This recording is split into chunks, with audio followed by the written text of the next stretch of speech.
नमस्कार किसान भाइयों, आप सभी का स्वागत है आपका अपना यूट्यूब चैनल एक्टिव किसान पे। अगर आप लोग किसान भाइयों धनिया की खेती करना चाहते हैं तो किसान भाइयों, धनिया एक ऐसी फसल है जिसकी डिमांड पूरे वर्ष बनी रहती है। अगर रेट की बात करें तो बहुत ही महंगे भाव में मिलती है।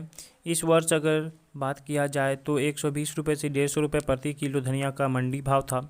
जिन जिन किसान भाइयों ने धनिया का फसल लगाए थे उन्होंने बहुत ही ज़्यादा मुनाफा कमाया है।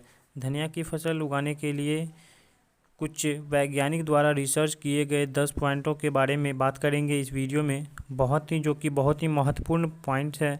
अगर आप इस 10 पॉइंट का पालन करते हैं तो आपका हरी धनिया का जो पत्ती होता है वो मात्र 20 से 25 दिन में तैयार हो जाएगा और अच्छी मंडी रेट ले पाएंगे। तो आइए बात करते हैं हम लोग जो 10 पॉइंट है उसके ऊपर।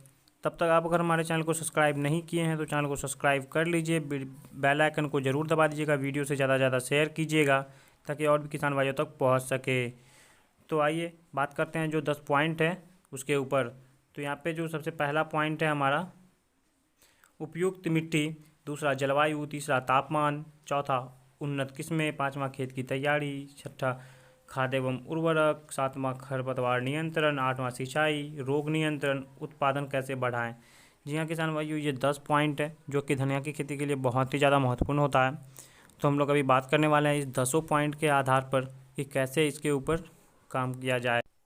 अगर अभी तक आप लोगों ने चैनल को सब्सक्राइब नहीं किया तो चैनल को सब्सक्राइब कर लीजिए, वीडियो को लाइक कर दीजिए, वीडियो को ज़्यादा से ज़्यादा शेयर कीजिएगा ताकि और भी किसान भाइयों तक ये वीडियो पहुंच सके। तो सबसे पहले नंबर पे जो आती है वो है उपयुक्त मिट्टी।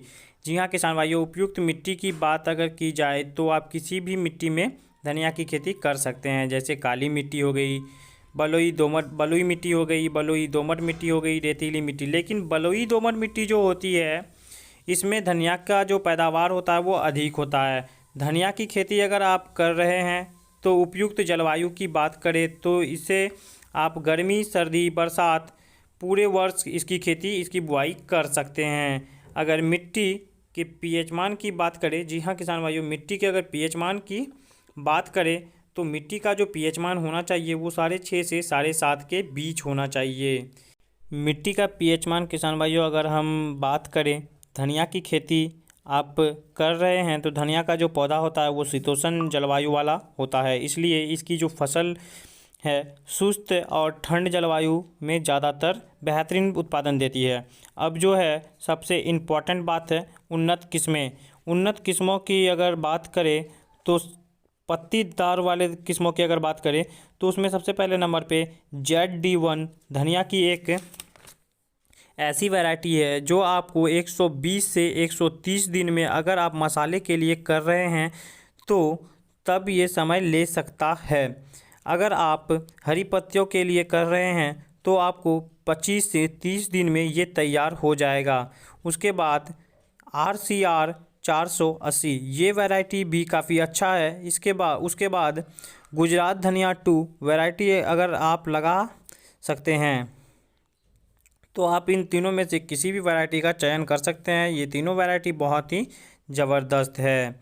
इसके बाद अगर बात की जाए धनिया के खेत की तैयारी की कैसे करें और उर्वरक की मात्रा कितना डालें, कौन कौन सी उर्वरक डालें। सबसे पहले ज़मीन की जो तैयारी है वो अच्छी से जुताई कर लेनी है और जुताई करने के बाद आपको खेत को खुला छोड़ देना है और धूप को लगने देना है। उसके बाद आपको सड़ी हुई गोबर का खाद या तो वर्मी कंपोस्ट डालना है, क्योंकि किसान भाइयों अगर सड़ी हुई गोबर की खाद या वर्मी कंपोस्ट बहुत ही ज़्यादा फ़ायदेमंद होती है। वर्मी कंपोस्ट डालने के बाद एक बार अच्छे से खेत की जुताई कर लेनी है पानी लगाकर। उसके बाद आपको धनिया की बुआई कर देनी है।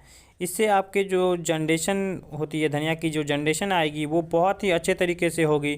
उसके बाद आपको धनिया 25 से 30 दिन में तैयार हो जाएगी मंडियों के लिए। बात करते हैं खाद की तो आपको प्रति हेक्टेयर में 25 से 30 किलो यूरिया का छिड़काव करना है। अगर कम नमी वाली ज़मीन में आपने धनिया की बुआई की है तो आपको बुआई के तुरंत बाद सिंचाई कर देनी है। अगर खरपतवार नियंत्रण की बात करें तो किसान भाइयों धनिया एक कोमल प्रजाति होती है, इसलिए आप किसी भी रासायनिक दवाइयों का प्रयोग ना करें। आप निराई गुड़ाई करके खरपतवार नियंत्रण करें। धनिया की जो फसल है, इसमें अगर रोग की बात करें तो जैसे कि चेपा रोग, भभूतिया रोग, अगर चेपा रोग की नियंत्रण की बात करें तो इसमें आपको ऑक्सीडियोमा टाइम मिथाइल का एक दवाई आता है नाम का, तो आप इसका प्रयोग कर सकते हैं। उम्मीद करते हैं आपको वीडियो अच्छी लगी होगी। चैनल को सब्सक्राइब कर लिए होंगे, वीडियो को लाइक कर दिए होंगे और वीडियो को ज़्यादा से ज़्यादा किसानों के पास शेयर कर दिए होंगे। तो आज के वीडियो में बस इतना ही, फिर मिलते हैं नए वीडियो के साथ। तब तक के लिए बस इतना ही। Thank you for watching.